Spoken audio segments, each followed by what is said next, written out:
সূরা বাকারার শেষের দিকে আছে, ওয়াকালু সামি'না ওয়া আতা'না। মুমিনরা বলে আমরা শুনলাম এবং মেনে নিলাম।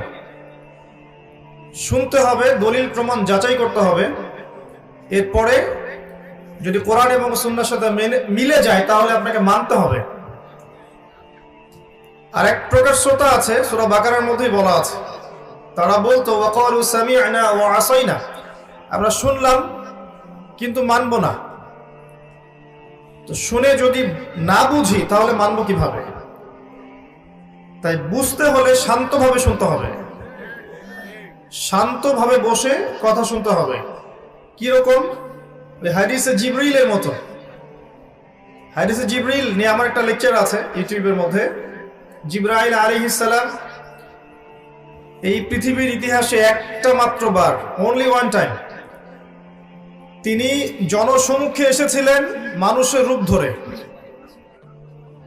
তিনি মানুষের রূপ ধরে এসেছেন নবী সাল্লাল্লাহু আলাইহি ওয়াসাল্লামের কাছে একাধিকবার, কিন্তু জনসমক্ষে একবার, সাহাবীদের সামনে মানুষের রূপ ধরে একবার এসে নবী সাল্লাল্লাহু আলাইহি ওয়াসাল্লামকে চারটা প্রশ্ন করেছিলেন।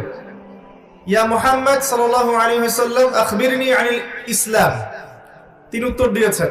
আবার বলেছেন আখবিরনি আনিল ঈমান, তিনি উত্তর দিয়েছেন। আবার বলেছেন আখবিরনি আনিল ইহসান, উত্তর দিয়েছেন। সর্বশেষে বলেছেন যে কিয়ামত কবে হবে। যখন নবী সাল্লাল্লাহু আলাইহি ওয়াসাল্লাম বলেছেন মান মাসউলু আনহা বিআ'লামা মিনাস সাইল, তখন তিনি আবারও বলেছেন যে আখবিরনি আন আমারাতিহা, তাহলে কিছু আলামত বলে দিন। এই হাদিসে খেয়াল করে দেখবেন জিবরাইল আলাইহিস সালাম যখন মানুষের রূপ ধরে এসেছেন মসজিদের মধ্যে, ধবধবা সাদা পোশাক পরে এসেছেন। নবী সাল্লাল্লাহু আলাইহি ওয়াসাল্লামের কাছে বসেছেন, হাঁটুর সাথে হাঁটু লাগিয়ে দিয়ে বসেছেন এবং নিজের দুই হাত রাসূল সাল্লাল্লাহু আলাইহি ওয়াসাল্লামের উরু পায়ের উপরে রেখেছেন। টিচারের সামনে দিন শেখার আদব এখান থেকে বোঝা যায়। দিন শিখতে আসার জন্য কি আদব রক্ষা করা প্রয়োজন, এটা এই হাদিস থেকে বোঝা যায়। তো আমরা এখানে ব্যস্ত হয়ে আছি এই মোবাইলগুলো নিয়ে, কোনো ফায়দা নাই। আমরা ব্যস্ত হয়ে আছি ইউটিউবিং গুলো নিয়ে, আপোষে কথাবার্তা বলছি, কেউ ছবি তুলছি। এগুলো ইসলামিক সংস্কৃতির সাথে যায় না। এই কাজগুলো ইসলামিক সংস্কৃতির সাথে যায় না। মনে হতে পারে আপনাদের যে এগুলো তো ভালো, এগুলোর মধ্য দিয়ে কথা অনেক মানুষের কাছে ছড়িয়ে যাবে। এগুলোর সাইড ইফেক্ট আরো বেশি ক্ষতিকর। এগুলোর সাইড ইফেক্টের কারণে দিন দিন বাংলার জমিন আলেম শূন্য হয়ে গেছে। বাহিরের আলেমের সংখ্যার চাইতে ভিতরের সংখ্যা বেশি। এর পিছনে কোনো কোনো ক্ষেত্রে ইউটিউবিং এর ভূমিকা আছে। যে বক্তব্য গিয়েছে সামলাইন দেখবেন তার সাথে কোনো মিল নাই। যে বিষয়ে বলার চেষ্টা করা হয়েছে এর সাথে কাট পেস্ট করে ডান বাম নাই এডিট করে একটা অংশ দিয়ে দিয়েছে, একটা ইস্যু সৃষ্টি করা, যাতে মানুষ ওই ইস্যুতে ব্যস্ত থাকে। আর যতক্ষণ মুসলিমরা ওই একটা ইস্যুতে ব্যস্ত আছে ততক্ষণ ইসরায়েল আরো 10টা নিউক্লিয়ার ওয়েপন্স তৈরি করে ফেলেছে। এই হলো আমাদের বুদ্ধি। একজন দায়ী বা একজন বক্তাকে স্টেজে ওঠাতে যদি এত হ্যাসেল করতে হয়, যদি কোনোদিন ইসলামিক হুকুমত পেয়ে যান, কি করবেন দেশের? 7 দিনে দেখবেন দেশ শেষ। তো আমাদের তো এত আবেগী হওয়া উচিত না, আমাদের উচিত স্মার্ট হওয়া। প্রত্যেকটা কাজ করবেন দিনের জন্য, আল্লাহকে রাজি খুশি করার জন্য এবং রাসূল সাল্লাল্লাহু আলাইহি ওয়াসাল্লামের তরিকায়, এবং সর্বশ্রেষ্ঠ উপায়ে, সবচেয়ে সেরা মাধ্যমে স্মার্টলি ডিল করবেন। ঠান্ডা মেজাজে, সুস্থভাবে, সবলভাবে প্ল্যান করে, পরিকল্পনা করে একটা কাজ বাস্তবায়ন করতে হয়। আর স্বভাবগতভাবে আমরা একটু আবেগী জাতি। আমি একটা কথা বারবার বলেছি এই মাহফিলের সিজনে, যে ইসলামের জন্য যদি কিছু করতে চান, আবেগ নয় বিবেককে কাজে লাগান। আবেগ দিয়ে ইসলামের খুব একটা খেদমত হবে না, বিবেক দিয়ে খেদমত হবে এবং শেকড় থেকে দিনের কাজ করতে হবে, একদম গোড়া থেকে।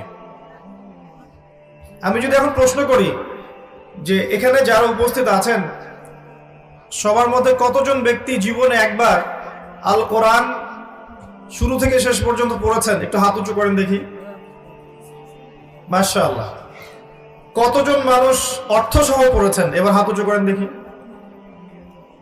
কোরআন মানবতার মুক্তির সমাধান, মহাবিশ্বের মহাবিশ্বয় মহাগ্রন্থ আল কোরআন, যে কোরআন দিয়ে নবী সাল্লাল্লাহু আলাইহি ওয়াসাল্লাম 23 বছরের মধ্যে জাহেলি আরবকে একদম ইসলামী হুকুমতে পরিণত করেছেন। সেই কোরআন দেখবেন আপনি 5% মানুষও পড়ে দেখেন। এখন আপনি আমাকে বলেন যে নারায়ে তাকবীর আল্লাহু আকবার দিয়ে কি ইসলামের খেদমত হবে? শেকড়ের কাজটা কিন্তু নাই, আছে? নাই। জিজ্ঞাসা করেন সবাইকে যে হাদিসের যে কুতুবে সিত্তা, 6টা হাদিসের বই, যেটা মেইন বই, এগুলো কয়জন পড়েছে জীবনে? হাত তোলেন দেখি।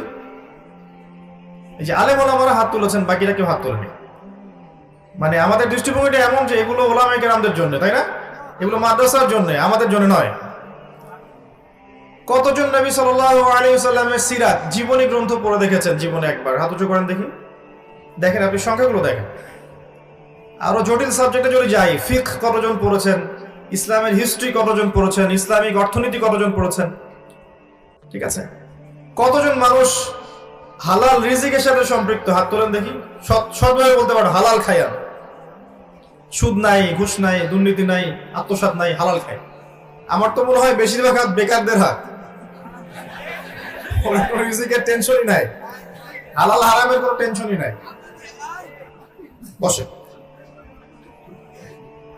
যে প্রশ্নগুলো আমি করছি দেখেন, পড়াশোনা করেছে কিনা, হালাল রিজিক খায় কিনা, আদর্শ পরিবার গড়েছে কিনা, আল্লাহর দ্বীনের জন্য সময় দেয় কিনা, আলেম ওলামাদের সোহবতে গিয়ে দিন শিখছি কিনা, বা আল্লাহর পথে এই 40 দিন 3 দিন 3 দিন 7 দিন সময় দিচ্ছি কিনা। বেসিক প্রশ্নগুলো যদি করি, আপনি দেখবেন বেশিরভাগ মানুষের উত্তরগুলো নেগেটিভ আসছে। বেশিরভাগ মানুষ এগুলো করছে না। তো শুধু আবেগ দিয়ে কিন্তু দিন কায়েম হবে না। শুধু আবেগ দিয়ে, সেলফি দিয়ে, আইওয়াশ করে, শোডাউন করে, জনবলের দাপট দেখিয়ে, অর্থের দাপট দেখিয়ে দিনের শেকড় থেকে খেদমত হবে না। এই মেসেজটাই আমি দিতে চাচ্ছি বিগত 1 মাস থেকে। সেটা হলো, একদিনের এই জলসার নাম দিন ইসলাম নয়। 365 দিন আমাকে কোরআন সুন্নাহ মেনে চলতে হবে, এর নাম দিন ইসলাম। আজকের এই জলসার পরে যদি আমি দেখি, বা আমরা যদি দেখি দোহারের জামে মসজিদগুলোতে ফজরের জামাতে মানুষ নাই, তাহলে এই মাহফিল সার্থক নয়। যদি আমার কথা শোনার পরে আপনারা ফজরের সালাতে যান, তাহলে আমরা সফল, সার্থক। যদি আমরা 5 ওয়াক্ত নামাজ পড়ি, সুদ ঘুষ দুর্নীতি ছাড়তে না পারি, আমরা সফল নই। যদি আমরা দান সদকা করি, ফরজ যাকাত না দিই, সফল নই। আমরা ইসলামের জন্য জীবন দিতে প্রস্তুত এমন মেন্টালিটি রাখি, এদিকে পর্নোগ্রাফি দেখছি, মাদক সেবন করছি, মিউজিক শুনছি, আপনার যে কনসার্ট করছি, এগুলো করছি, তাহলে আমি সফল নই। আমাকে টোটালিটি আনতে হবে ইসলামের মধ্যে। তো ভূমিকা অনেক লম্বা না করে আমি এখন মূল আলোচনা যাচ্ছি ইনশাআল্লাহ। আমরা আশা করব আমরা ইসলামের শেকড় থেকে কাজ করব। শেকড়টা কি? প্রথম কাজ পড়াশোনা করতে হবে। এবং আমি যে সাবজেক্টগুলোর কথা বলছি, আপনি জেনারেল লাইনেই পড়েন আর মাদ্রাসাতেই পড়েন, এই সাবজেক্টগুলো অবশ্যই পড়তে হবে। কোরআন এর আরবি ভাষা, আপনার কোরআনের তাফসির, ফিকহ, হাদিসের কিতাবগুলো, তারপরে রাসূল সাল্লাল্লাহু আলাইহি ওয়াসাল্লামের জীবনী, ইসলামের ইতিহাস, ইসলামের অর্থনীতি, তারপর ইসলামিক ভূরাজনৈতিক প্রেক্ষাপট। এর পাশাপাশি আপনি পড়ছেন সায়েন্সে, বা কেউ আর্টসে, কেউ কমার্সে, কেউ মেডিকেল সায়েন্সে, বিবিএ, এমবিএ, ইঞ্জিনিয়ারিং, এগুলো সবই পড়বেন, কিন্তু আপনাকে এই সাবজেক্টগুলো পড়তে হবে। এরপরে দেখবেন ইনশাআল্লাহ আপনার দ্বারা আল্লাহ যদি কবুল করেন, এমন খেদমত হতে পারে উম্মার, যেটা আর 10 জন আলেমের দ্বারা হয় নাই, এমন হতে পারে আল্লাহ যদি কবুল করে। আর মাদ্রাসা লাইনে পড়া মানুষরা যদি এই সাবজেক্টগুলো পড়েন, যেমন ইংরেজি, ম্যাথামেটিক্স, আইসিটি, সায়েন্স, তারপরে আপনার এই জিওপলিটিক্স, ইকোনমিক্স, এই সাবজেক্টগুলো যদি মাদ্রাসার আমাদের ওলামায়ে কেরাম এবং তালেবে ইলমরা পড়েন, তাহলে ইনশাআল্লাহ দেখবেন ওই পাগড়ি মাথায় দিয়ে বিশ্ব শাসন করবে ইনশাআল্লাহ। পাগড়ি মাথা দিয়েই বিশ্ব শাসন করবে ইনশাআল্লাহ। আর ওয়ার্ল্ড রুল করবে সামনে মুসলিমরাই, কোনো সন্দেহ নাই। এই বিশ্বকে রুল করবে সামনে ওই মোল্লা মুন্সিরাই, এতে কোনো সন্দেহ নাই। আর ইসলাম জেনারেল শিক্ষিত মানুষদেরকে দিনের পথে আসতে, দিন শিখতে, প্রচার প্রসার করতে কখনো বাধা দেয়নি। এই সাবজেক্টগুলো পড়ার মধ্য দিয়ে আপনি নিজেকে তৈরি করে আসুন, ইনশাল্লাহ দেখবেন আপনার দ্বারাও এমন খেদমত আল্লাহ কবুল করবেন যেটা আর 10 জনের দ্বারা আল্লাহ করেন না ইনশাল্লাহ। এটা প্রথম কাজ। এরপরে আপনার জানা অনুযায়ী আমলটা দরকার বেশি। 2 নাম্বার, আমরা অনেক জানি হয়তো, কিন্তু জানা অনুযায়ী আমল হচ্ছে না। জানা অনুযায়ী আমলের সবচেয়ে সেরা এক্সাম্পল হচ্ছে রাসূলুল্লাহ সাল্লাল্লাহু আলাইহি ওয়াসাল্লাম। আমরা যদি আমাদের দিন রাতগুলোকে, 24 ঘন্টা দিন রাতকে নবী সাল্লাল্লাহু আলাইহি ওয়াসাল্লামের সুন্নাহ দিয়ে ভাগ করি, ঘুমাতে যাওয়ার সুন্নাহ, ওঠার সুন্নাহ, বাথরুমে যাওয়ার সুন্নাহ, বের হওয়ার সুন্নাহ, ওযুর সুন্নাহ, ঠিক আছে, খাবার সুন্নাহ, নামাজের সুন্নাহ, জিকির আজগার, তিলাওয়াত, দোয়া, ব্যবসা বাণিজ্য, চাকরি বাকরি, পরিবারকে সময় দেয়া, পুরো জীবনটাকে যদি আমরা রাসূল সাল্লাল্লাহু আলাইহি ওয়াসাল্লামের সুন্নাহ মতো সাজাই, তাহলে দেখবেন জানা অনুযায়ী আমলটা হয়ে যাবে ইনশাআল্লাহ। আর আমল না হওয়া পর্যন্ত এই লেকচারগুলো দেওয়া খুব ডেঞ্জারাস। আপনারা যে জায়গায় বসে আছেন, সবচাইতে ঝুঁকিপূর্ণ জায়গায় বসে আছি আমি এখন। কারণ হচ্ছে আল্লাহ পাক সূরা সফের মধ্যে বলেছেন, ইয়া আইয়ুহাল্লাযীনা আমানু, হে মুমিনগণ, লিমা তাকুলুনা মা লা তাফআলুন, তোমরা এমন কথা কি জন্য বলে বেড়াও যে কাজ তোমরা নিজেরাই করো না। কাবুরা মাকতান ইনদাল্লাহি আন তাকুলু মা লা তাফআলুন, আল্লাহর কাছে অত্যন্ত নিকৃষ্ট, ঘৃণিত এটা যে তোমরা কিছু বলবে কিন্তু করবে না। তো যারা বক্তা, যারা দায়ী, যারা বক্তা, যারা আলেম, স্কলার, তারা সবচেয়ে ডেঞ্জারাস আসনে বসে আছে। ইলম অনুযায়ী যদি আমল না হয় তাহলে কি হবে জানেন? সহিহ বুখারী হাদিসে আসছে যে একজন ব্যক্তি জাহান্নামে যাবে, জাহান্নামের আযাবের ফলে তার নাড়ি ভুঁড়ি বের হয়ে আসবে, নাউযুবিল্লাহ, এবং সে নাড়ি ভুঁড়ির চারদিকে ঘুরতে থাকবে। অন্য জাহান্নামীরা একত্রিত হয়ে তাকে জিজ্ঞাসা করবে যে আলাস্তা কুনতা তা'মুরুনা বিল মা'রুফ ওয়া তানহাউনা আনিল মুনকার, তুমি কি পৃথিবীতে মানুষকে সৎ কাজের আদেশ করতে না, অসৎ কাজে নিষেধ করতে না? তো ফামা বালুক, তোমার কি হয়েছে আজকে? সেই ব্যক্তি বলবে যে আমি মানুষকে সৎ কাজের আদেশ করতাম ঠিকই, কিন্তু আমি নিজেই সেই কাজ করতাম না, নাউযুবিল্লাহ। আর আমি মানুষকে অসৎ কাজ থেকে নিষেধ করতাম, কিন্তু আমি নিজেই সেই কাজ করতাম। তো সবচেয়ে ঝুঁকিপূর্ণ চেয়ারে কে বসে আছে? এখন আমি বসে আছি। আর আপনি বিশ্বাস করেন, যারা আমরা এই চেয়ারে বসি তাদের মাঝে এমন অনেক মানুষ আছে যাদের কলিজাগুলো যদি আল্লাহ পাক বের করে দেখাতেন তাহলে দুর্গন্ধে আমার লেকচার শুনতে আসতেন না। কথা বুঝতে পারেন নাই না? এমন অনেক মানুষ আছে যারা এই চেয়ারে বসে দিনের কথা বলছে, যাদের কলিজাগুলো যদি আল্লাহ পাক খুলে বের করে দেখাতেন তাহলে আপনি আর আমার লেকচার শুনতে আসতেন না। ডেঞ্জারাস অবস্থা। আরেকজন ব্যক্তিকে জাহান্নামের শাস্তি দেওয়া হবে, প্রচন্ড দুর্গন্ধ ছড়াবে। এই হাদিসটা ফয়জুল কালাম বইয়ের মধ্যে আছে, মাদ্রাসায় পড়ানো হয়, যে অন্য জাহান্নামীরা এসে বলবে আগে থেকেই আমরা অনেক শাস্তির মধ্যে ছিলাম, তুমি কি আমল করতা পৃথিবীতে, তোমার আমলের কারণে আজকে দুর্গন্ধে থাকা যাচ্ছে না, নাউযুবিল্লাহ। সেই ব্যক্তি বলবে যে আমি ইলম অর্জন করেছিলাম, আমার ইলম আমার উপকারে আসেনি, মানে আমি ইলম অনুযায়ী আমল করতে পারি না। যা শুনছেন তা যদি আমল না করেন, শুধু এই যে রেকর্ডিং এ ব্যস্ত থাকেন, লাইভে ব্যস্ত থাকেন, আজকে মাহফিল শেষ, লেকচার ভুলে যান, তাহলে কাজের কাজ কিছু হবে না। আর আমি এটা বিশ্বাস করি, যদি আমি কথাগুলো মন থেকে বলি, আল্লাহকে রাজি খুশি করার জন্য বলি, আমার নিয়ত যদি ঠিক থাকে, আমার কথা আপনার দিলের উপর তাসির হবে ইনশাআল্লাহ। আমার ভিতরে ভেজাল থাকে, আমার কথা আপনার দিলে কোনো তাসির হবে না। আপনি দেখবেন লক্ষ লক্ষ মাহফিল হচ্ছে, আপনি নিজে চিন্তা করেন কতটুকু তাসির হচ্ছে আপনার, নিজে ভাবেন কতটুকু তাসির হয়েছে, কি পরিবর্তন আসছে। আর যে মানুষগুলোকে দিয়ে তাসির হয় তারা তো এখন নাই মাঠে। যে মানুষগুলোর কথা শুনলে মানুষের হৃদয়ের মধ্যে আল্লাহর ভয় জাগে, মিউজিক ছেড়ে দেয়, সুদ ছেড়ে দেয়, হারাম ছেড়ে দেয়, জীবনটাকে আল্লাহর জন্য দেওয়ার মতো প্রত্যয় ব্যক্ত করে, এরা তো নাই আজকে। কার কথা শুনবে না? তো শুধু শোনা নয়, শোনা অনুযায়ী আমলের প্রয়োজন আছে। আর এই আমলের সবচেয়ে সেরা এক্সাম্পল হচ্ছে আমাদের নবী, প্রিয় নবী সাল্লাল্লাহু আলাইহি ওয়াসাল্লাম। তার জীবন যেভাবে কেটেছে সেইভাবে দিন রাত কাটান, ইনশাআল্লাহ আপনি সফল হয়ে যাবেন ইনশাআল্লাহ। এটি শর্টকাট কোনো টেকনিক নাই। আর কি করা দরকার? গোড়া থেকে দরকার আদর্শ পরিবার। আদর্শ পরিবার না থাকলে একটা আদর্শ সমাজ কখনো বাস্তবায়িত হবে না। আমি তাহাজ্জুদ গুজার, আমার স্ত্রী এদিকে বেপর্দায় ঘুরে বেড়াচ্ছে, এই পরিবার কোনো কাজের না। আপনি তাহাজ্জুদ গুজার, দেখা যাবে আপনার মেয়ে শপিং মলে জিন্স আর প্যান্ট পরে ঘুরে বেড়াচ্ছে, গেঞ্জি পরে ঘুরে বেড়াচ্ছে, কোনো লাভ নাই তাহাজ্জুদে। অনেক ক্ষেত্রে দেখবেন মা মাশাআল্লাহ পর্দা করেছে আর মেয়ে মাশাআল্লাহ এক একটা পরিমণি।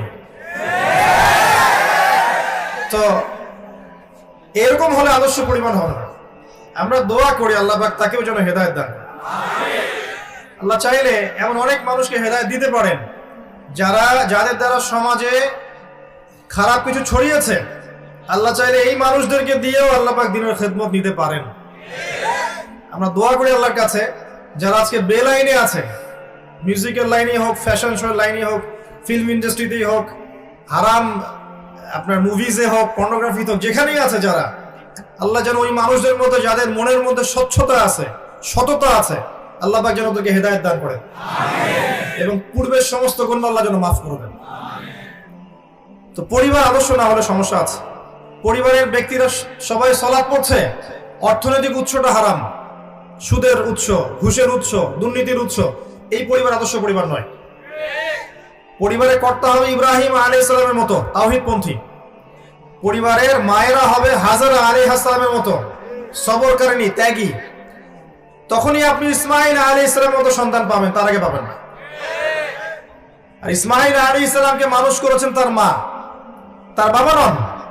তো একটা মা, একটা তাওহীদপন্থী মা, সবরকারিনী মা, আল্লাহর প্রতি তাওয়াক্কুলকারী মা ইসমাঈলের মতো প্রজন্ম জন্ম দিতে পারবে ইনশাআল্লাহ। তো এই হলো বিষয়। পরিবারে তাওহীদ থাকবে, শিরক থাকবে না। পরিবারে সুন্নাহ থাকবে, বিদআত থাকবে না। হালাল রিজিক থাকবে, হারাম থাকবে না। না খেয়ে থাকবে পরিবারের সদস্যরা, প্রয়োজনে পরিবারের সদস্যরা না খেয়ে থাকবে, তা হারাম খাবে না। ছোট্ট একটা জব করবে, মুদির দোকানি করবে, সবজি বিক্রি করবে, তারপরও সুদের সাথে সম্পৃক্ত হবে না। এই হলো পরিবার। আর যতই দাড়ি টুপি পাগড়ি জুব্বা আমি রাখি না কেন, আমার কপালে সেজদার দাগ আছে, ইবাদতের জীবনে আমি পাক্কা মুসল্লি, আর অর্থনৈতিক জীবনে গিয়ে যদি পাক্কা সুদখোর হই, ওই ইবাদত আল্লাহর কাছে কবুল হবে না। শেষ বয়সে গিয়ে 10টা চিল্লা দিয়ে আর 10টা উমরা করে আর 10 বার হজ করে আলহাজ টাইটেল লাগিয়ে কোনো লাভ নাই, কারণ আপনার রিজিকের সোর্সটা হারাম। পরিবারের আদর্শটা হবে আদর্শ পরিবার। এবং আল্লাহ পাক খুব শক্ত করে সূরা তাহরিমের মধ্যে 6 নম্বর আয়াতে আদেশ করেছেন, ইয়া আইয়ুহাল্লাযীনা আমানু কু আনফুসাকুম ওয়া আহলিকুম নারা। নিজেরা জাহান্নামের আগুন থেকে আগে বাঁচো, পরিবার বর্গকে বাঁচাও। নতুন প্রজন্ম যখন আসবে পরিবারে, প্রজন্মটা হবে আল্লাহর জন্য জীবন দেয়া প্রজন্ম। তারা এমন ভাবে গড়ে উঠবে, ছোটবেলা থেকেই হিফজ করে ফেলবে, অ্যারাবিক ল্যাঙ্গুয়েজ শিখবে, বড় বড় ওলামা ইকরামদের সোহবতে গিয়ে বড় বড় মাদ্রাসায় পড়াশোনা করবে। আর জেনারেল লাইনে যদি পড়ে, এদিকে পড়লেও এর বেসটা হবে ইসলামিক। এমন করে আমার পরবর্তী প্রজন্ম করতে হবে। পরিবারে যদি কন্যা সন্তান আসে, ছোট থেকে ওকে হিজাব শেখাতে হবে, ছোট্টবেলা থেকে, এবং জীবনের উদ্দেশ্য শেখাতে হবে। বাচ্চাকে জিজ্ঞাসা করা হবে, বাবা তোমার জীবনের লক্ষ্য কি? ও যেন এক বাক্যে বলে জান্নাত, আমার জীবনের লক্ষ্য হচ্ছে জান্নাত। এটা শেখাবেন বাচ্চাদেরকে। আর এখনকার ইয়াংদেরকে জিজ্ঞাসা করেন এইম ইন লাইফ কি, বলতে পারবে না। হাইয়েস্ট হলে বলবে একটা চাকরি, বিসিএস ক্যাডার হতে চাই, সরকারি জব চাই, বড় ব্যাংক সেক্টরে জব চাই, হ্যাঁ, একটা বড় বাড়ি করতে হবে, পলিটিক্যাল পাওয়ার অ্যাচিভ করতে চাই, গাড়ি দরকার, জমি দরকার, সমাজে আমাকে দাঁড়াতে হবে নিজের পায়ে, আমার স্ট্যাটাস দরকার। এটা হচ্ছে লাইফের এইম। এটা শেখানো হয়েছে আর কি, একটা বস্তুবাদী চেতনা শেখানো হয়েছে যে দুনিয়ার জীবনটাই একটাই জীবন, পরকালের জীবনে লা ইলাহা ইল্লাল্লাহ পড়লেই মাফ, এরকম একটা কনসেপ্ট আছে আমাদের মধ্যে। এই কারণে দুনিয়ার জীবনে যা ইচ্ছা তাই করছি, আর পরকালে আশা করছি যেহেতু তাওহীদের উপর আছি, লা ইলাহা ইল্লাল্লাহ কালিমা পড়েছি, আমি জান্নাতে চলে যাব। তাহলে পাপের হিসাব কে দিবে? শিরকের, বিদআতের, হারামের হিসাব কে দিবে? অন্যের হক নষ্ট করার হিসাব কে দিবে? এগুলো বুঝতে হবে। আল্লাহ পাক আমাদের পরিবারগুলোকে আদর্শ পরিবারে রূপান্তরিত করুন, আমিন। এরপরে প্রয়োজন, রুট লেভেল থেকে প্রয়োজন আপনার হালাল রিজিক, যেটা আমি বলে দিলাম একটু আগে, যে রিজিকটা যেন হালাল হয়। ছোট্ট একটা জব করেন, ছোট্ট একটা বেসরকারি জব হোক, সরকারি জব হোক, সততার সাথে করেন, হারামে যায় না, অল্পতে তুষ্ট থাকেন, ইনশাল্লাহ দেখবেন অল্প ইবাদত পরকালে নাজাতের জন্য যথেষ্ট হয়ে যাবে ইনশাল্লাহ। যখনই আপনি সুদে যাবেন বারাকা কমে যাবে। ওইটা মায়ের সাথে জেনা, ওইটা হচ্ছে আল্লাহ এবং তার রাসূলের সাথে যুদ্ধ করার মতো পাপ। যখনই ঘুষে যাবেন অন্যের হক নষ্ট করা হবে, আর অন্যের হক কিয়ামতের মাঠে বুঝিয়ে দেওয়া যাবে না। নবী সাল্লাল্লাহু আলাইহি ওয়াসাল্লাম একদিন বলেছিলেন, তোমরা কি বলতে পারো সবচেয়ে মিসকিন কোন ব্যক্তি? সাহাবীরা বলছেন আল্লাহু ওয়া রাসূলুহু আ'লাম, আল্লাহ এবং তার রাসূল ভালো জানেন। নবী সাল্লাল্লাহু আলাইহি ওয়াসাল্লাম বলছেন মিসকিন হচ্ছে সেই ব্যক্তি যে ব্যক্তি কিয়ামতের মাঠে নামাজ, রোজা, হজ, যাকাত সব নেকি নিয়ে উঠবে, কিন্তু দেখবে অন্যের হক নষ্ট করার কারণে পাওনাদাররা দাঁড়িয়ে আছে এবং তাদের হক পরিশোধ করতে হবে। কিভাবে পরিশোধ করবে? নিজের নেকি তাদেরকে দিতে হবে। নেকি দিতে দিতে শেষ হয়ে গেলে তাদের গুনাহ তার আমল নামে যুক্ত করা হবে। এর ফলে এই ব্যক্তি যাবে জাহান্নামে, ওই ব্যক্তিরা চলে যাবে জান্নাতে। তাহলে যে প্রফেশনের মধ্যে অন্যের হক নষ্ট করার বিষয় আছে, এখান থেকে অনতি বিলম্বে তওবা করতে হবে এবং অন্যের হকটা দ্রুত ফিরিয়ে দিতে হবে। একটা টাকা হলেও ফিরিয়ে দিয়ে মরতে হবে, তারপরে হবে ইনশাআল্লাহ হালাল রিজিক। এমনকি খেয়াল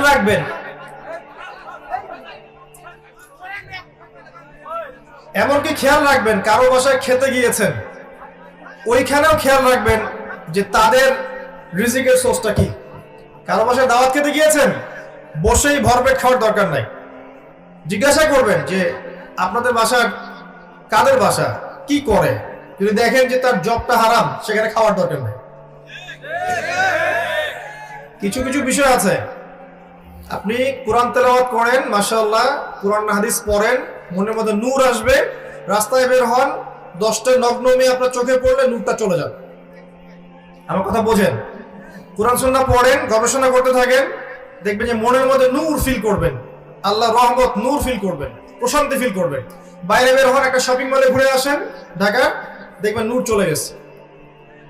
ইফেক্ট হয়, কাজের কি ইফেক্ট হয়।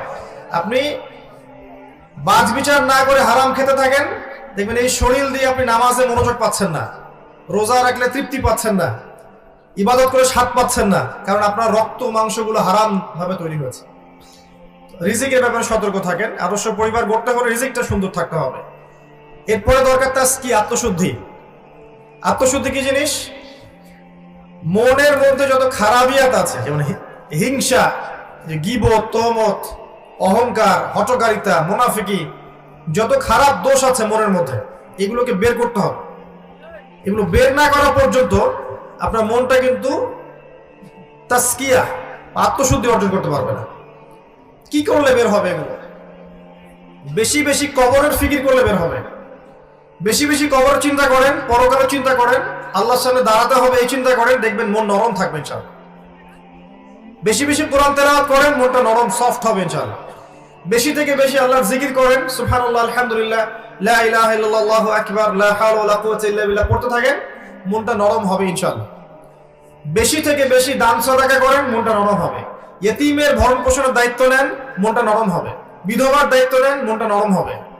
দেখবেন ইতিমের মাথায় হাত বুলান, মনটা নরম হবে। বেশি থেকে বেশি আল্লাহর কাছে দোয়া করেন, মন নরম হবে। একটু কম খান, একটু কম ঘুমান, একটু কম হাসেন, একটু কম কথা বলেন, মানুষের সাথে কম মেশেন, মন নরম হবে। এগুলো যত বেশি করবেন মন শক্ত হয়ে যাবে। আর মন যত শক্ত হবে, সেই মনের মধ্যে আল্লাহর নূর আসবে না। আল্লাহর নূর না আসলে, কলবের মধ্যে আল্লাহর নূর না আসলে, আপনি কবরে নূর পাবেন না এবং আপনি পুলসিরাতে নূর পাবেন না, আত্মশুদ্ধি অর্জন করতে পারবেন না। একটা কথা বলি, যখন আপনার হৃদয়ের মধ্যে নূর আসবে আল্লাহর পক্ষ থেকে, আপনি দেখবেন আপনি এমন কিছু বুঝতে পারছেন যেটা 8-10 জন পারছে না। আপনি এমন কিছু শুনবেন, এমন কিছু দেখবেন যেটা 8-10 জন দেখবে না। আপনি আল্লাহর নূর দিয়ে দেখবেন ইনশাআল্লাহ তাআলা। আল্লাহ পাক আমাদেরকে নূর অর্জন করার তৌফিক দান করুন। রব্বানা আতমিম লানা নূরানা ওয়াগফির লানা ইন্নাকা আলা কুল্লি শাইইন কাদির। 3 নম্বর কাজ, আদর্শ পরিবার গড়া। এর ব্যাপারে আমি অল্প কিছু কথা বলেছি। আদর্শ পরিবার গড়ার জন্য যা যা করণীয় আমাদেরকে করতে হবে। পরিবারে তাওহীদ থাকবে, সুন্নাত থাকবে, তালিম থাকবে, কোরআনের তেলাওয়াত থাকবে, পরিবারের লোকজন হবে নামাজি, পর্দানশীল এবং আপসে মিল মহব্বত থাকবে। আদর্শ পরিবার করতে হবে। তারপরে বলেছি 4 নাম্বার, হালাল রিজিকের কথা, আর 5 নম্বরে গিয়ে বলেছি আত্মশুদ্ধি অর্জনের কথা। আরেকটা কথা বলবো, শুধু বেসিক কাজ, সেটা হলো আল্লাহ পাক প্রত্যেকটা মানুষকে কিছু না কিছু পটেনশিয়াল দিয়েছেন। কেউ হয়তো ভালো বলতে পারেন, কেউ ভালো লিখতে পারেন, কেউ হয়তো ভালো অ্যাসোসিয়েট করতে পারেন, কেউ বিভিন্ন প্রজেক্ট লঞ্চ করতে পারেন। এক এক মানুষকে আল্লাহ পাক এক এক পটেনশিয়াল দিয়েছেন। আপনাকে খুঁজে বের করতে হবে যে আপনার প্রতিভা কোনটা, এবং সেই প্রতিভাটাকে আপনাকে দিনের পথে কাজে লাগাতে হবে। একজন আলেম যেমন দিনের খেদমত করতে পারে, একজন মেডিকেল ডক্টরও কিন্তু দিনের খেদমত করতে পারবে, পারবে না? সে যদি সৎ হয়, দিনের বুঝ থাকে, সে কিন্তু তার প্রফেশন থেকেও দিনের খেদমত করতে পারবে ইনশাআল্লাহ। একজন ইঞ্জিনিয়ার দিনের খেদমত করতে পারবে ইনশাআল্লাহ। যাকে আল্লাহ পাক যা মেধা দিয়েছেন, কাউকে মেধা, কাউকে অর্থ, কাউকে শারীরিক শক্তি, কাউকে মানসিক শক্তি, এটাকে আপনি দিনের পথে কাজে লাগান। এতিমের একটা প্রজেক্ট করেন, বিধবাদেরকে নিয়ে প্রজেক্ট করেন, আপনি অসহায় নারী শিশুদেরকে নিয়ে কোনো প্রজেক্ট করেন, মানবতার কল্যাণে কোনো প্রজেক্ট করেন, একটা মাদ্রাসা করেন, একটা মসজিদ করেন, একটা ইসলামিক কোনো সংগঠন করেন, কিছু একটা করেন যেটাতে আপনার দিনের পথে এগিয়ে যাওয়া সহজ হয় এবং উম্মার খেদমত হয়, কল্যাণ হয়। ইনশাআল্লাহ দেখবেন এই ছোট্ট ছোট্ট খেদমত গুলো ভবিষ্যতে বড় বিজয় নিয়ে আসবে ইনশাআল্লাহ তাআলা। এগুলো বেসিক কাজ। এগুলো আগে কেন বললাম? বিকজ এই কাজগুলো না করে আমরা যদি শুধুমাত্র আবেগী হই, শোডাউন করি, আইওয়াশ দেখাই, ঠিক আছে, আত্মহমিকায় ভুগি, আমরা অনেক জনসংখ্যা আমাদের অনেক বেশি, এগুলোতে ফখরে ভুগি, কি বলে ভুগি, তাহলে দেখবেন দিন দিন ইসলামের জমিন সংকুচিত হয়ে আসবে। এবং যেটা হচ্ছে আর অনেকে বলবেন যে কই হচ্ছে, আমি তো দেখতে পাচ্ছি না। আপনি 2 চোখ দিয়ে দেখেন, বাহ্যিক চোখ না, ভেতরের চোখ দিয়েও দেখেন। প্রচুর কথা হচ্ছে, আমি মনোযোগ হারাচ্ছি। দেখেন, আমি মনোযোগ হারালে কিন্তু লেকচারটা আপনাদের দিতে পারবো না। আমি কিছু চিন্তা করে এসেছি বলার জন্য, মনোযোগ ব্যাহত হয় বারবার, তাহলে আপনারা ক্ষতিগ্রস্ত হবেন। আল্লাহর রাস্তায় বসেন, আমরা হয়তো আর 1 ঘন্টা কথা বলবো হাইয়েস্ট। 1 ঘন্টা সবর করেন আল্লাহর জন্য। আল্লাহ পাক তৌফিক ইনায়াত করুন, আমিন। মুসলিমদের ভালো হচ্ছে যে কাজগুলোর কথা বললাম, তাওহীদে আমাদের ভালো, সুন্নতে আমাদের ভালো, হালাল রিজিকে আমাদের ভালো, আকীদার সংশোধনে আমাদের ভালো, আদর্শ পরিবারের মধ্যে আমরা ভালাই পাবো, আমরা একটা পরবর্তী ভালো প্রজন্ম করতে পারলে ভালাই পাবো, ইসলামিক ভালো প্যারেন্টিং দিতে পারলে ভালাই পাবো, ইসলামিক ইকোনমিক্স স্ট্যাবলিশ করতে পারলে ভালাই পাবো। আমাদেরকে বুঝতে হবে যে কোথায় আমাদের ভালো আছে এবং কারা আমাদের স্পষ্ট শত্রু। তাদের জন্য সুযোগ সৃষ্টি করে দেয়া কোনো বুদ্ধিমানের কাজ হবে না, হবে? আচ্ছা, আমরা সবাই চাই দিনের খেদমত হোক, কল্যাণ হোক, বিজয় হোক। এই জন্য প্রথম যে কাজটা করা দরকার, আমি পরের অংশটা শুরু করছি, সেটা হলো আমাদেরকে পরিস্থিতিটা আগে বুঝতে হবে, কোন সিচুয়েশন আপনি বাস করছেন। যদি ফিতনাময় পরিবেশে বসবাস করার পরে আপনার কাছে মনে হয় যে আপনি জান্নাতের মধ্যে আছেন, এভরিথিং ইজ গোয়িং পারফেক্ট, তাহলে আপনি ভুল করবেন। প্রথমে বুঝতে হবে কোথায় বসবাস করছি আমরা। আমরা এমন একটা বিশ্বে বসবাস করছি এখন 2021-22 সালে, যেই বিশ্বে ইসলামিক কোনো খিলাফা নেই, 1 নম্বর কথা।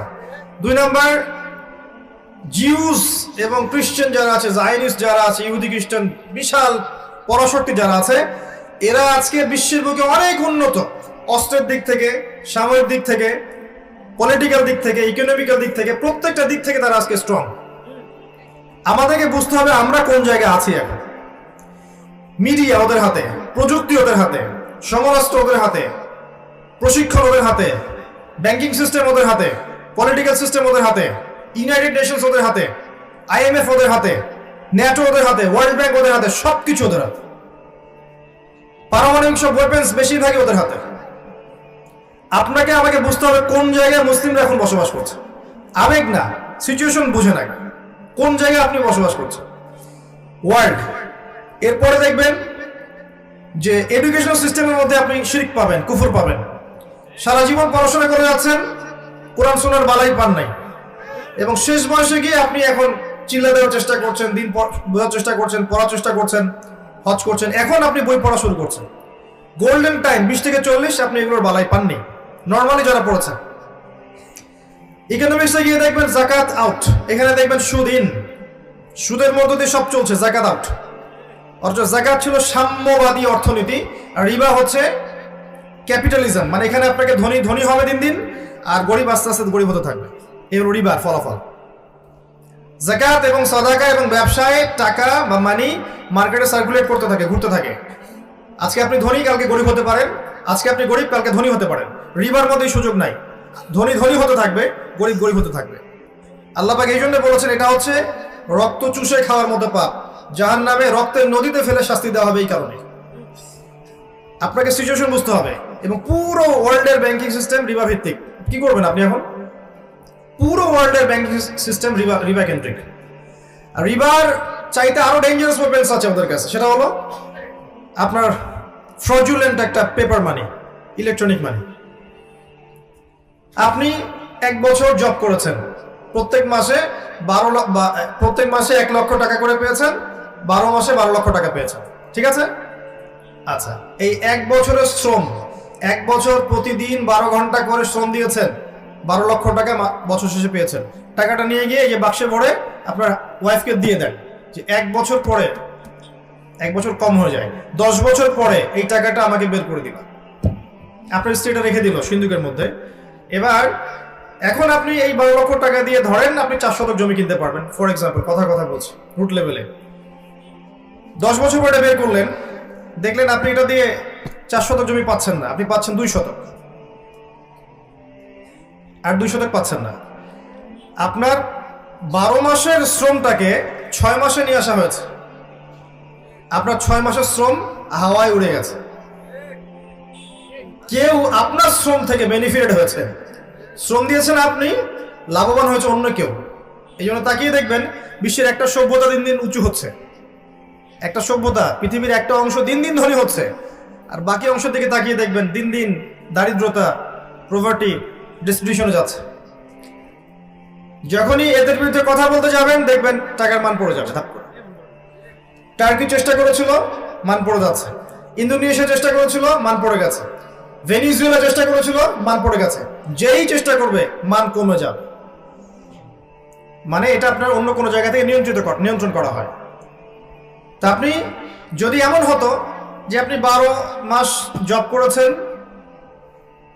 12 লক্ষ টাকা আপনাকে দেয়া হয় নাই, আপনাকে 12,000 দিনার দেয়া হয়েছে, বা 12,000 দিরহাম দেয়া হয়েছে।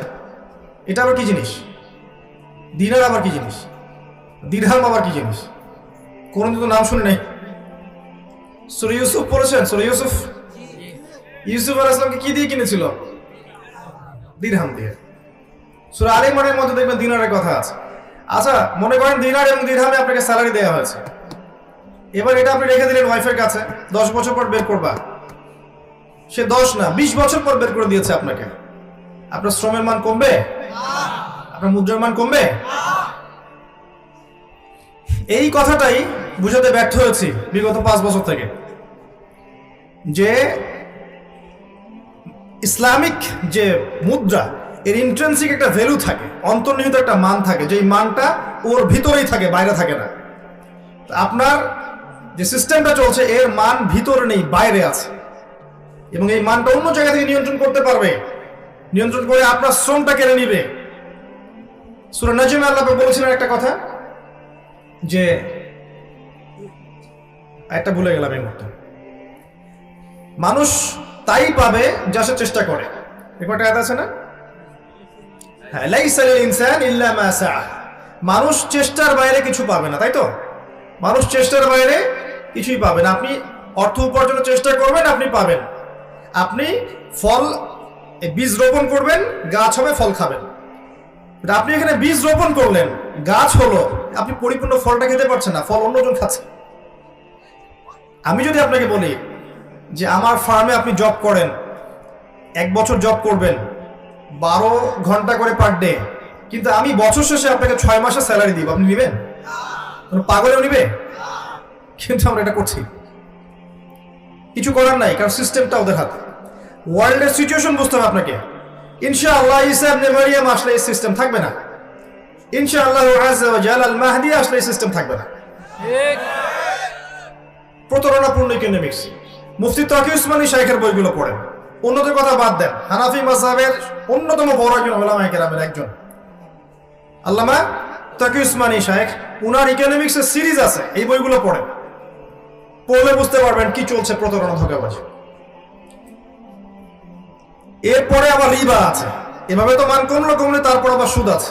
এবার সুদ দিতে থাকেন, সুদ, বোগাস মনিটরি সিস্টেম, এগুলো দিয়ে রক্ত চুষতে ওয়ার্ল্ডের একটা অংশ দিন দিন ধনী হয়ে গেছে, একটা অংশ দিন দিন দারিদ্রতার অতল তলে যাচ্ছে। হ্যাঁ, আপনি সফল হতে পারবেন যদি আপনি ওদের দাসত্ব করেন।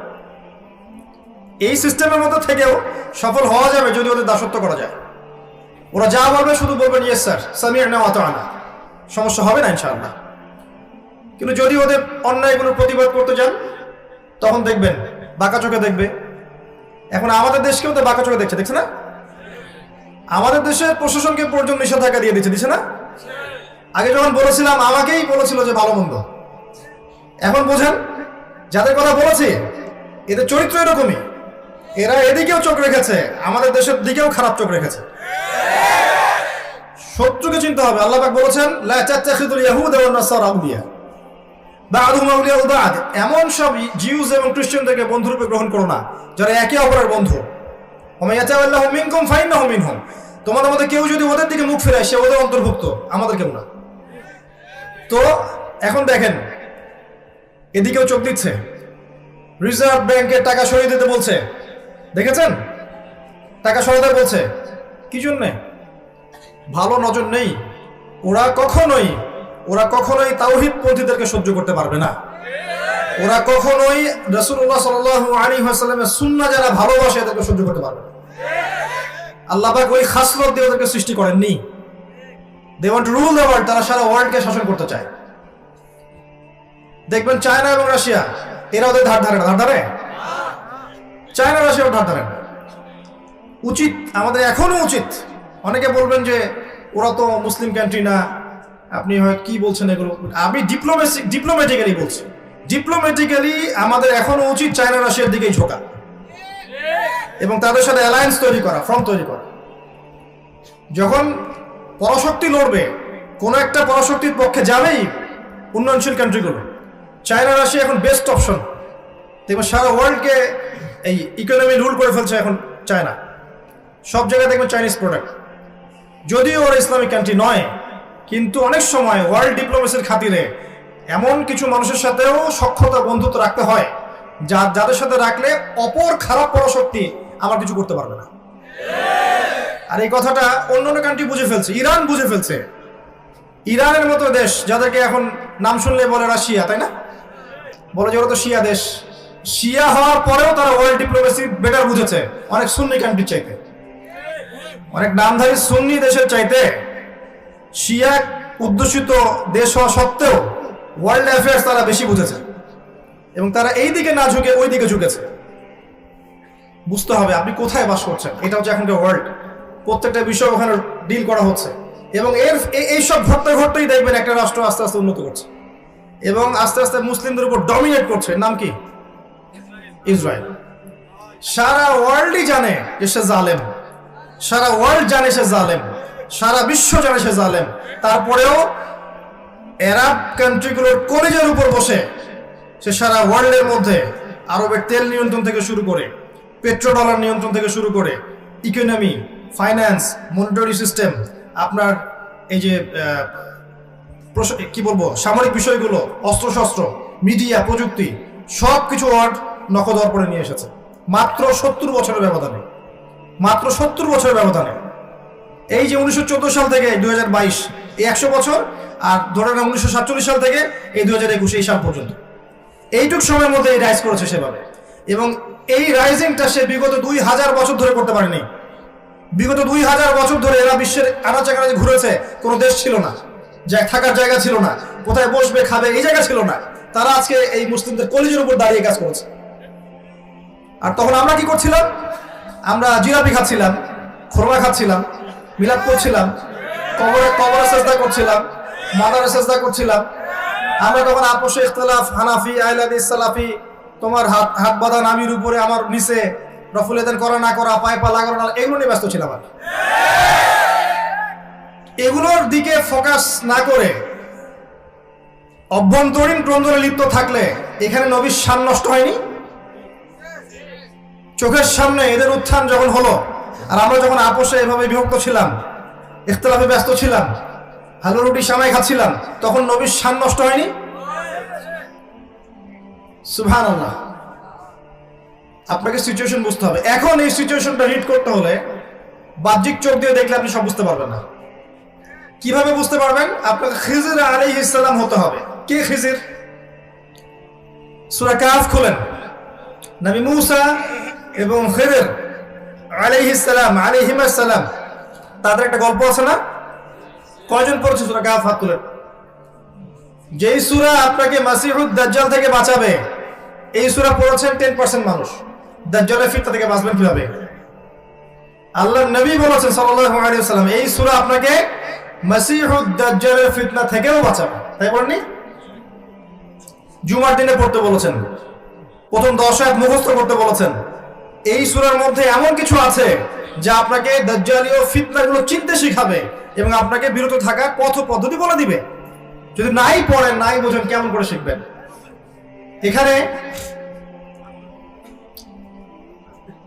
বসেন তো ভাই, প্লিজ বসেন। আপনার নবী মুসা আলাইহিস সালাম আর খিদির আলাইহিস সালামের ঘটনা আছে না? মুসা আলাইহিস সালাম বলেছিলেন যে আমি বিশ্বের সবচেয়ে জ্ঞানী মানুষ। আল্লাহ পাক ধরেছেন, না তুমি জ্ঞানী মানুষ নও সবচেয়ে, আরেকজন বান্দা আছে আমার, সে তোমার চেয়ে বেশি জানে। তার নাম খিদির। খিদির মানে শ্যামল। তিনি যেখানে বসতেন সেই জায়গা সবুজ হয়ে উঠত। মুসা আলাইহিস সালাম বললেন যে আমি তার সাথে মিট করতে চাই, জ্ঞান শিখতে চাই। আল্লাহ পাক বললেন একটা মাছ নাও, এই যে থলির মধ্যে রাখো, সফর করতে থাকো। মাজমাউল বাহরাইন, দুই সাগরের মিলনস্থলে তুমি তাকে পাবে। যখন দেখবে মাছটা জীবিত হয়ে সাগরে চলে গেছে, তখন সেখানে তুমি ওকে পাবে।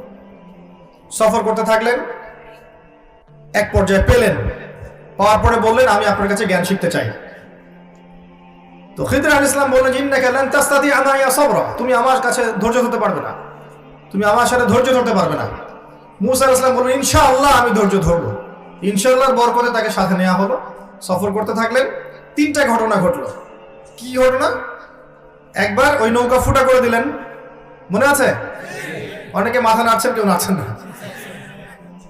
মনে আছে? নৌকা চলে গেলেন, মাঝি নৌকা পার করলো, ফ্রি অফ কস্ট, টাকা নিলেন না, কিন্তু নৌকা খিদির আলাইহিস সালাম ফুটা করে ফেললেন। অপরাধ না? বাহ্যিক চোখ দিয়ে কি মনে হচ্ছে? অপরাধ। এবার একটা বাচ্চার সাথে দেখা হলো, গোলাম, ছোট বাচ্চা, তিনি ধরলেন, হত্যা করলেন, জবাই করে ফেললেন। অপরাধ না? বিশাল অপরাধ। এরপর একটা গ্রামে গেলেন, মেহমানদারি চাইলেন, খাবার পানি কিচ্ছু দিল না। তো খিদির আলাইহিস সালাম সেখান থেকে চলে আসার আগে ওই বাড়িরই একটা দেয়াল পড়ে গিয়েছিল, সেই দেয়ালটাকে নিজের মেহনত দিয়ে তৈরি করে দিলেন। আর মুসা আলাইহিস সালাম বললেন যারা খাবারও দিল না, পানিও দিল না, আপনি উল্টা তাদের দেয়াল নির্মাণ করে দিলেন, কিছু পারিশ্রমিক তো নিতে পারতেন। এই 3বার তিনি ভ্যাটো দিয়েছেন। আর তৃতীয় প্রশ্ন করার পরেই খিদির আলাইহিস সালাম বলেছেন যে হাদা ফিরাকু বাইনি ওয়া বাইনাক, তোমার সাথে আমার একটা ফিরাক, আর তোমার সাথে আমার চলা হলো না। আমাদের নবীজি বলেছিলেন সাল্লাল্লাহু আলাইহি ওয়াসাল্লাম যদি মুসা আলাইহিস সালাম সেদিন প্রশ্নগুলো না করতেন তাহলে আর অনেক কিছু শেখা যেত। তো যাই হোক, ফেরাকের আগে তিনি বললেন যে আমি তোমাকে জানিয়ে দেব কি কারণে আমি এই কাজগুলো করেছি। যে নৌকাটা ফুটা করেছি এটা এই কারণে করেছি যে ওই নৌকার পিছনে একটা জলদস্যু ছিল। যদি নৌকাটা ভালো থাকতো তাহলে তারা নৌকাটা হাইজ্যাক করে ফেলত। আমি ফুটা করে দিয়েছি যাতে করে নৌকাটা হাইজ্যাক না করে। কথা বুঝতে পারছেন? আচ্ছা, বাচ্চাটাকে হত্যা করেছি আমি নিজের ইচ্ছায় করিনি, আল্লাহর হুকুমে করেছি। আল্লাহ পাক বলেছেন এই বাচ্চা যদি বড় হয় তাহলে অনেক বড় কাফের হবে এবং পিতা মাতাকেও কুফরিতে নিয়ে আসবে। এই কারণে আমি এটাকে হত্যা করেছি। আর ওই যে দেয়ালটা নির্মাণ করেছি, ওই দেয়ালটা ছিল ওই বাড়ির ইয়েতিম 2 বাচ্চার পৈতৃক সম্পত্তি রেখে যাওয়া দেয়াল। মানে এই দেয়ালের নিচে পৈতৃক সম্পত্তি আছে, ওদের গুপ্তধন। যদি আমি নির্মাণ না করতাম অন্য মানুষ নিয়ে যেত। নির্মাণ করেছি যাতে এই 2টা ইয়েতিম বাচ্চা বড় হয়ে এটা পায়। তো আপাতত বাহ্যিক চোখ দিয়ে তোমার কাছে মনে হয়েছে 3টা কাজ খারাপ, তাই না? অন্যায় করেছেন, নৌকা ফুটা করেছেন, বাচ্চা হত্যা করেছেন, দেয়াল নির্মাণ করে পারিশ্রমিক ছাড়াই, অন্যায়। তুমি ধৈর্য ধরতে পারো নাই, কিন্তু প্রকৃত অর্থে এই 3টা কাজ কিন্তু অন্যায় ছিল না। এর পিছনে একটা ভ্যালিড কারণ ছিল। তাই বাহ্যিক চোখ দিয়ে যদি আপনি বিশ্বকে দেখেন, উম্মাহকে দেখেন, অর্থনীতি দেখেন, রাজনীতি দেখেন, আপনি বুঝতে পারবেন না সত্য কোনটা মিথ্যা কোনটা। ভিতরের চোখ দিয়ে আপনাকে দেখতে হবে যে কোনটা সত্য, কোনটা মিথ্যা, কোনটা হক, কোনটা বাতিল, কোনটা ন্যায়, কোনটা অন্যায়, কোনটা আসলেই হচ্ছে, কোনটা হচ্ছে না। এখন এই মনের চোখ খোলার জন্য পদ্ধতি কি? কয়েকটা কথা বললাম আগেই। পরকালকে বেশি স্মরণ করেন, তাওহীদে থাকেন, সুন্নতে থাকেন, হালাল খান, বেশি বেশি কোরআন তেলাওয়াত করেন, জিকির আজকার বাড়িয়ে দেন, মৌতের স্মরণ বাড়িয়ে দেন, আল্লাহর কাছে নূর চান, আল্লাহ আমাকে নূর দেন। বেশি বেশি পড়াশোনা করেন, কিন্তু পড়াশোনা করলেই নূর পাওয়া যাবে না। নূর আল্লাহর কাছে ভিক্ষা চাইতে হবে। আল্লাহ আমাকে দূরদর্শিতা দেন, আমাকে বাসিরা দেন, হিকমা দেন, নূর দেন। দেখবেন আল্লাহর পক্ষ থেকে নূর আসবে ইনশাআল্লাহ। তখন আপনি ওয়ার্ল্ড অ্যাফেয়ার্স লিড করতে পারবেন, আপনি কোরআন সুন্নাহকে দিয়ে ওয়ার্ল্ডকে ডিল করতে পারবেন। মানুষের কাছে প্রচার করবেন, এতটুকুই। ফোর্স করার তো কোনো দরকার নাই। ফাযাক্কির ইন্নামা আনতা মুযাক্কির, এতটুকুই দায়িত্ব। এরপরে মানুষ শুনবে, দলিল যাচাই করবে, যারা সত্যিকারের সৎ মন নিয়ে শুনেছে এরা হয়তো মেনে নিবে, প্রস্তুতি গ্রহণ করবে আগামীর জন্য। যারা মানবে না ওদের কাছে মনে হবে পাগলের প্রলাপ, বোগাস কথাবার্তা, কি বলে উল্টাপাল্টা কথা। এই হবে পরিণতি। কিন্তু হিস্ট্রি এগিয়ে যাবে, ওয়ার্ল্ড এগিয়ে যাবে। এখন যে আমরা 2021-22-এ বসে আছি, এটা 21-22 থাকবে না।